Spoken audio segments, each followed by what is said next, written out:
Hi every one. ഇപ്പോൾ നമ്മൾ ഇന്ന് ഡിസ്കസ് ചെയ്യാൻ പോകുന്നത് MCOM 4th സെമ്മിൻ്റെ ഇൻ്റർനാഷണൽ ഫിനാൻസിലെ 3rd ചാപ്റ്ററായിട്ടുള്ള ഫോറിൻ എക്സ്ചേഞ്ച് മാർക്കറ്റിൽ വരുന്ന ഒരു ടേമാണ്, അതായത് സ്വിഫ്റ്റ് മെക്കാനിസം. അതായത് നെറ്റ്വർക്ക് ഫോർ ഇൻ്റർനാഷണൽ ട്രാൻസാക്ഷൻ്റെ അണ്ടറിൽ വരുന്ന രണ്ട് നെറ്റ്വർക്കുകളാണ് സ്വിഫ്റ്റും ചിപ്സും. സ്വിഫ്റ്റ് എന്ന് വെച്ച് കഴിഞ്ഞാൽ society for worldwide interbank financial ടെലികമ്മ്യൂണിക്കേഷൻസും ചിപ്സ് എന്ന് വെച്ച് കഴിഞ്ഞാൽ clearing house interbank payment സിസ്റ്റവുമാണ്. അതിൽ സ്വിഫ്റ്റ് മെക്കാനിസത്തിനെ കുറിച്ച് പറയുകയാണെന്നുണ്ടെങ്കിൽ സ്വിഫ്റ്റ് എസ്റ്റാബ്ലിഷ് ചെയ്തിട്ടുള്ളത് ബ്രസൽസിലാണ് ഇൻ 1973 ബ്രസൽസിലാണ് എന്ത് എസ്റ്റാബ്ലിഷ് ചെയ്തിട്ടുള്ളത്, സ്വിഫ്റ്റ് എസ്റ്റാബ്ലിഷ് ചെയ്തത്. അതുപോലെ തന്നെ ഇതെന്താണ്, ഒരു കോപ്പറേറ്റീവ് സൊസൈറ്റിയാണ്. ബെൽജിയൻ ലോ പ്രകാരം രജിസ്റ്റർ ചെയ്തിട്ടുള്ള ഒരു കോപ്പറേറ്റീവ് സൊസൈറ്റി കൂടിയാണ് എന്തെന്ന് പറയുന്നത്, സ്വിഫ്റ്റ് എന്ന് പറയുന്നത്. അതുപോലെ തന്നെ ഈ സ്വിഫ്റ്റ് മെക്കാനിസത്തിന് മുന്നേ ആയിട്ടുണ്ടായിരുന്ന നെറ്റ്വർക്ക് എന്ന് പറയുന്നത് ടെലക്സ് ആയിരുന്നു. ടെലക്സ് ആണ് മുന്നേ സ്വിഫ്റ്റിന് മുന്നേ ആയിട്ട് നമ്മൾ മണി ട്രാൻസ്ഫറിന് വേണ്ടിയിട്ട് യൂസ് ചെയ്തിരുന്നത്. ഈ ടെലക്സ് എന്ന് പറയുന്നത് വളരെ സ്ലോ ആയിട്ടുള്ളൊരു സിസ്റ്റം ആയിരുന്നു. അതുപോലെ തന്നെ സെക്യൂരിറ്റി കുറവായിരുന്നു. ഇതിൻ്റെ ലിമിറ്റേഷൻസ് ഒക്കെ ഓവർകം ചെയ്തുകൊണ്ടാണ് എന്ത് വന്നിട്ടുള്ളത്, സ്വിഫ്റ്റ് എന്ന് പറഞ്ഞിട്ടുള്ള സാധനം വന്നിട്ടുള്ളത്.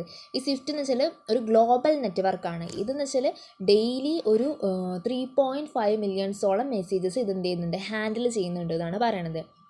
In short, SWIFT is a network through which international banks conduct their financial transactions. ഇതിൻ്റെ ഒരു അഡ്വാൻറ്റേജ് പറയുകയാണെന്നുണ്ടെങ്കിൽ സ്വിഫ്റ്റ് മെക്കാനിസം എങ്ങനെയാണ് ഫിനാൻഷ്യൽ മെസ്സേജസ് ക്യാരി ചെയ്യുന്നുണ്ട്, അതും എങ്ങനെ ഈ ഫ്രോഡലൻ്റ് ട്രാൻസാക്ഷനെ അവോയ്ഡ് ചെയ്തുകൊണ്ട് വളരെ സെക്യൂർ ആയിട്ടുള്ള രീതിക്കാണ് ഫിനാൻഷ്യൽ മെസ്സേജസ് ക്യാരി ചെയ്യുന്നത്. It transport messages from one bank to another. ഒരു ബാങ്കിൽ നിന്നും മറ്റൊരു ബാങ്കിലേക്ക് വളരെ സെക്യൂർ ആയിട്ടുള്ള രീതിയിൽ മിസ്കണ്ടക്റ്റുകളോ ഫ്രോഡോ ഇല്ലാതെ അതൊക്കെ അവോയ്ഡ് ചെയ്തുകൊണ്ട് വളരെ സെക്യൂർ ആയിട്ട് നടക്കുന്ന ഒരു മെക്കാനിസമാണ് എന്തെന്ന് പറയുന്നത്, സ്വിഫ്റ്റ് എന്ന് പറയുന്നത്. നെക്സ്റ്റ് പറയുന്നത് ചിപ്സ് ആണ്. ചിപ്സ് എന്ന് വെച്ച് കഴിഞ്ഞാൽ യുണൈറ്റഡ് സ്റ്റേറ്റിൽ ഫണ്ട് ട്രാൻസ്ഫറിന് വേണ്ടി യൂസ് ചെയ്യുന്നത് എന്താണ്, ചിപ്സ് ആണ്. അതുപോലെ തന്നെ chips is a network that connect major bank across the countries.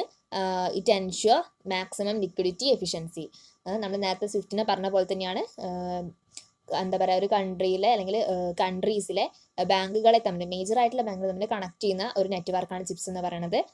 ഇതും എന്ത് ചെയ്യുന്നുണ്ട്, മാക്സിമം ലിക്വിഡിറ്റി എഫിഷ്യൻസി ഒക്കെ എൻഷ്യൂർ ചെയ്യുന്നുണ്ട്.